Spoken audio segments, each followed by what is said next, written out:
हेडलाईन्सचे प्रायोजक आहे NBC bearings, लांब पळण्यासाठी। भारतीय संघाच्या स्वागतासाठी लाखो मुंबईकर रस्त्यावर, गर्दीमध्ये धक्काबुक्की आणि चेंगराचेंगरी, गर्दीवर नियंत्रण मिळवताना पोलिसांचा सौम्य लाठीमार। मरीन ड्राईव्ह परिसरात लाखोंच्या गर्दीमुळे अनेक लोकांची प्रकृती बिघडली, मुंबईतील जीटी रुग्णालयामध्ये 9 जणांवर उपचार।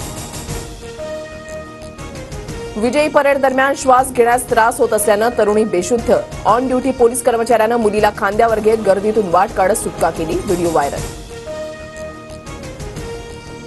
विजय मिरवणुकीनंतर वानखेडे स्टेडियममध्ये भारतीय संघाचा गौरव, बीसीसीआयकडून भारतीय संघाला 125 कोटी रुपयांचा चेक प्रदान, ताज हॉटेलमध्ये जंगी सेलिब्रेशन।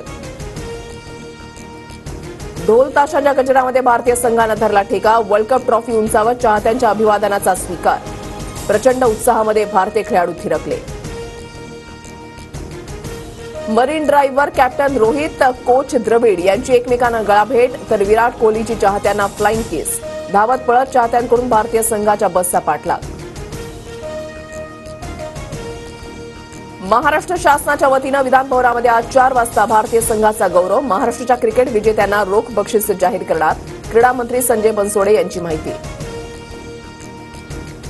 विरोधी पक्षनेते अंबादास दानवे आजपासून कामकाजामध्ये सहभागी होणार, शिवीगाळ केल्याप्रकरणी दिलगिरी व्यक्त केल्यामुळे निलंबनाचा कालावधी 5 वरून 3 दिवसांवर।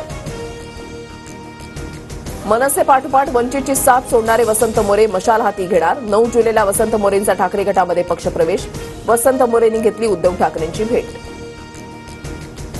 दूध उत्पादकांना हमीभाव देण्याबाबत सरकार सकारात्मक विचार करेल, केंद्रीय सहकार मंत्री अमित शहांची मंत्री राधाकृष्ण विखे पाटील यांना ग्वाही।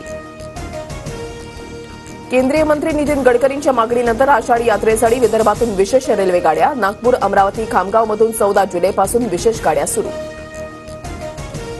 कोकणासह गोव्याला पुढील 2 दिवस मुसळधार पावसाचा ऑरेंज अलर्ट, भारतीय हवामान खात्याचा अंदाज।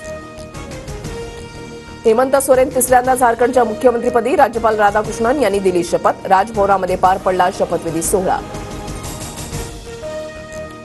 हेडलाईन्सचे प्रायोजक आहे एनबीसी बेरिंग्स, लांब पळण्यासाठी।